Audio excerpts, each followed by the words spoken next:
ഹരി ഓം ശ്രീ ഗുരുഭ്യോ നമ. എല്ലാ സജ്ജന സുഹൃത്തുക്കൾക്കും നമസ്കാരം. എല്ലാ കൂട്ടുകാർക്കും മുകുന്ദമാല എന്ന ഭക്തി കാവ്യത്തിലേക്ക് ഹാർദമായ സ്വാഗതം. 11ാമത്തെ ശ്ലോകം.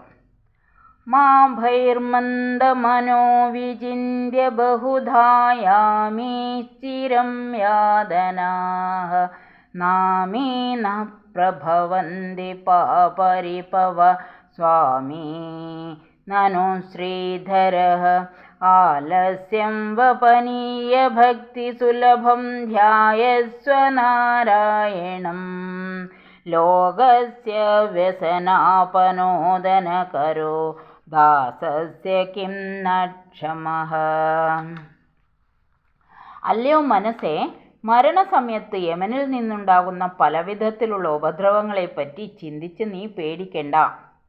പാപങ്ങളാകുന്ന ശത്രുക്കൾക്ക് നമ്മെ ഒന്നും ചെയ്യുവാൻ സാധിക്കുകയില്ല. അതായത് എന്താ കാരണം? നമ്മുടെ യജമാനൻ ഭഗവാൻ വിഷ്ണുവാണല്ലോ. കാരണം ഇങ്ങനെ പറയുന്നത് കൊണ്ട് നമ്മളുടെ മനസ്സിലുള്ള ആ പാപവാസനകളെല്ലാം നമ്മൾ ഭഗവാനെ ഭജിച്ചാൽ നീങ്ങിപ്പോകും എന്നതാണ് എൻ്റെ സാരം. അതുകൊണ്ട് നീ മടി കൂടാതെ ഭക്തി കൊണ്ട് എളുപ്പത്തിൽ വശത്താക്കാവുന്ന മഹാവിഷ്ണുവിനെ ധ്യാനിച്ചാലും അദ്ദേഹം ലോകത്തിൻ്റെ മുഴുവൻ ദുഃഖങ്ങളെ ഇല്ലാതാക്കുന്നവനാണ്. അപ്പോൾ ദാസനായ നിന്റെ ദുഃഖങ്ങളെ പരിഹരിക്കാതിരിക്കുമോ?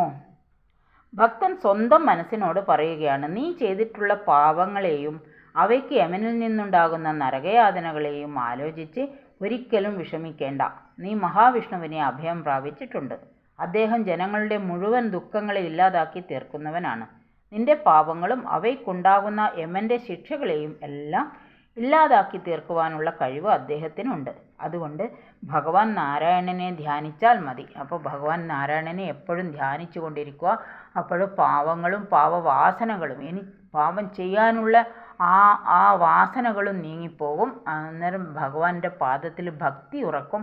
അപ്പോൾ ഭഗവാനെ തന്നെ ധ്യാനിക്കാനുള്ള മനസ്ഥിതി ഉണ്ടാവും. പിന്നെ പാപങ്ങളൊന്നും ഉണ്ടാവില്ല എന്നാണ് സാധകനായ കുലശേഖര ആൾവാർ നമ്മളോട് പറയുന്നത്. നമ്മളും അതുപോലെ തന്നെ ഭഗവാനെ പ്രാർത്ഥിക്കുക.